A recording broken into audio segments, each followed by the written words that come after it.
16 बागी विधायकों के अयोग्यता पर फैसले में स्पीकर राहुल नार्वेकर ने उद्धव गुट को बड़ा झटका दिया है। अपने फैसले में उन्होंने शिवसेना प्रमुख के अधिकार पर ही सवाल उठा दिए। उन्होंने फैसले के लिए शिवसेना के राष्ट्रीय कार्यकारिणी को तरजीह दी। उन्होंने कहा कि 2018 का लीडरशिप स्ट्रक्चर मान्य नहीं है। शिवसेना की 1999 के संविधान के मुताबिक असली शिवसेना का फैसला किया गया, जिसके हिसाब से पार्टी में राष्ट्रीय कार्यकारिणी सर्वोपरि है। शिवसेना प्रमुख को भी राष्ट्रीय कार्यकारिणी से ही पावर मिलती है।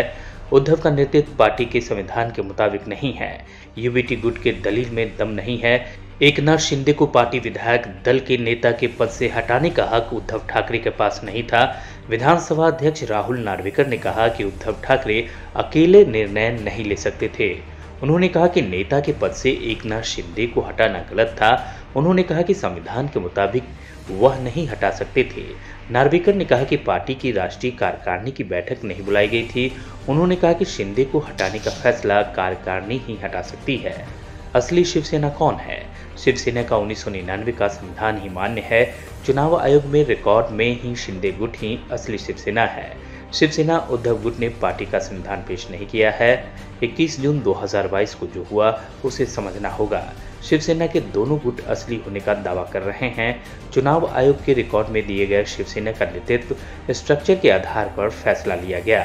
2013 के बाद से शिवसेना का चुनाव नहीं हुए, इसलिए 1999 के संविधान को मान्य नहीं किया गया। 2018 का संविधान संशोधन मान्य नहीं है। मेरा अधिकार क्षेत्र सीमित है। चुनाव आयोग के रिकॉर्ड से आगे नहीं जा सकता है। Which existed when the rival factions emerged can be discerned and or inferred from 1.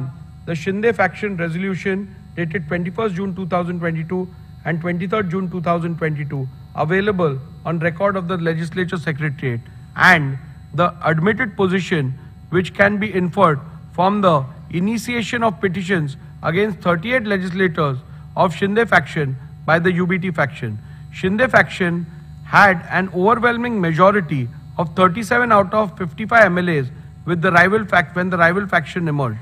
From my analysis, observations, conclusions and findings recorded in paragraph 82 to 144 herein above, I hold that Shinde faction was the real Shiv Sena political party when rival factions emerged on 21st June 2022.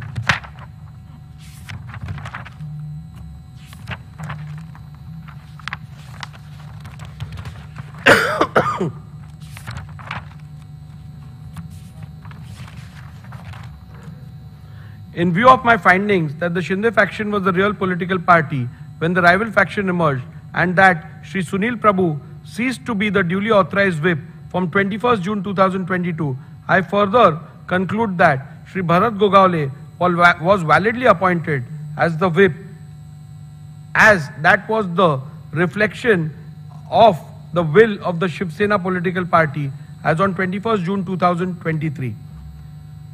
Following are the final conclusions, which is again a summary.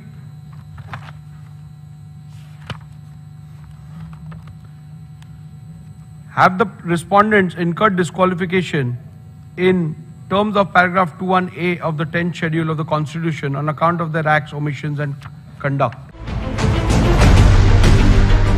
CEN news देश प्रदेश की ताजा तरीन खबरों के लिए CEN news को subscribe करें और रहें पल पल की खबर से हर पल बाखबर।